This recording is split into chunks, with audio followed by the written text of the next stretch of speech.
ప్రముఖ నటి బీజేపీ నేత జయప్రద మిస్సింగ్ కలకలం రేపుతోంది. అయితే ఆమె కోసం యూపీ పోలీసులు గాలిస్తున్నారు. 2019 ఎన్నికల ప్రవర్తనావళి ఉల్లంఘించిన కేసులో ఆమె నిందితురాలిగా ఉన్నారు.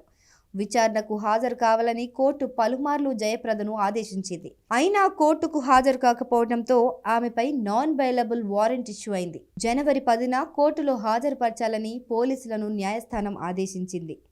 దీంతో రాంపూర్ ఎస్పీ ఆమె ఇంటికి వెళ్లేందుకు ప్రత్యేక బృందాన్ని ఏర్పాటు చేశారు.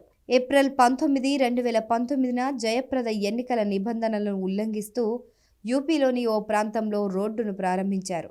అనంతరం ఓ సభలో అభ్యంతరకర వ్యాఖ్యలు చేశారు. ఈ 2 కేసుల్లో నిందితురాలిగా ఉన్న జయప్రద తాజాగా కనిపించకపోవడం పొలిటికల్ సర్కిల్లో హాట్ టాపిక్గా మారింది.